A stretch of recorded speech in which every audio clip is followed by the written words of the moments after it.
Snehalaya silks. இங்கு ஒவ்வொரு புடவையும் ஸ்னேஹா தேர்ந்தெடுத்தது உங்களுக்காக. தமிழக சட்டப்பேரவை கூட்டத்தொடரின் 4ஆம் நாள் நிகழ்வுகள் தொடங்கியிருக்கின்றன. பார்க்கலாம்.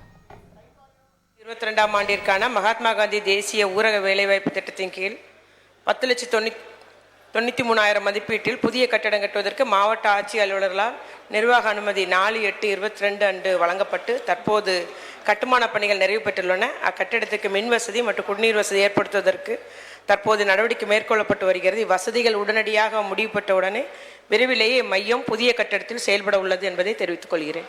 மாண்புமிகு உறுப்பினர் நந்தகுமார் இருக்கையில் இல்லை. மாண்புமிகு உறுப்பினர் சரஸ்வதி அவர்கள்.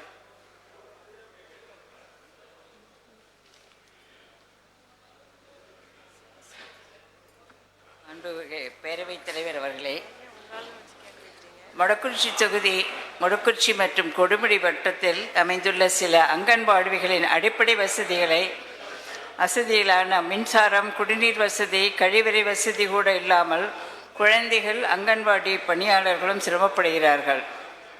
பழைய அங்கன்வாடி கட்டிடங்களில் மேற்கூரை சிமெண்ட் சீட்டில் உள்ளதால் கோடை காலங்களில் அவர்கள் மிகவும் சிரமப்படுகிறார்கள்.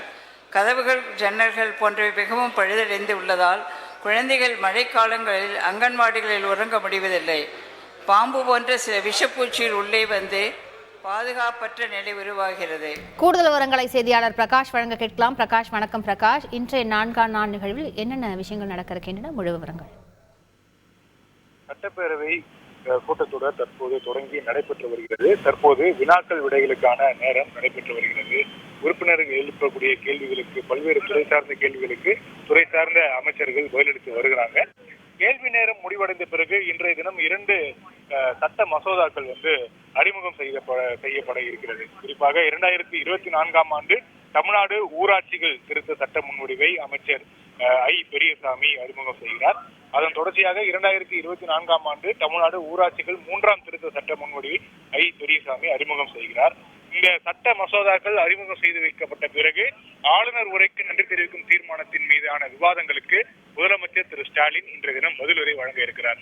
இந்த 2 நாட்களாக ஆளுநர் உரைக்கு நன்றி தெரிவிக்கும் தீர்மானத்தின் மீது பல்வேறு கட்சியினுடைய உறுப்பினர்கள் பேசியிருக்கிறாங்க. நேற்றைய தினம் எதிர்க்கட்சி தலைவர் திரு எடப்பாடி பழனிசாமியும் பேசியிருக்கிறார். இவங்க பேசும்போதெல்லாம் பல்வேறு விமர்சனங்களை முன்வைத்திருக்கிறாங்க. ஆளுநர் உரையில எதிர்பார்க்கப்பட்ட அறிவிப்புகள் எதுவுமே இல்லை, அதே போல அரசினுடைய கொள்கைகள் இல்லை, போதிய நிதிகள் ஒதுக்கப்படவில்லை, இப்படி பல்வேறு விமர்சனங்களை முன்வைத்திருக்கிறாங்க. இதற்கெல்லாம் முதலமைச்சர் பதிலுரை வழங்க இருக்கிறார். அவர் பதிலுரையின் போது பல்வேறு அதற்கான அந்த பதில பல்வேறு முக்கிய அம்சங்கள் இடம்பெறுவதற்கான வாய்ப்புகள் இருக்கின்றன. அதனோடு இந்த சட்ட மசோதாக்கள் ஏற்கனவே இன்று அறிமுகம் செய்யப்பட இருக்கக்கூடிய 2 மசோதாக்கள் மட்டுமல்லாமல் நேற்றைய தினம் அறிமுகம் செய்யப்பட்ட சட்ட மசோதாக்கள் என கிட்டத்தட்ட ஒரு 5 சட்ட மசோதாக்கள் இன்றைய தினம் குரல் வாக்கெடுப்போடு இந்த மசோதாக்கள் நிறைவேற்றப்பட இருக்கின்றன. முழு விவரங்களுக்கு நன்றி பிரகாஷ். ஸ்னேஹாலயா சில்க்ஸ்.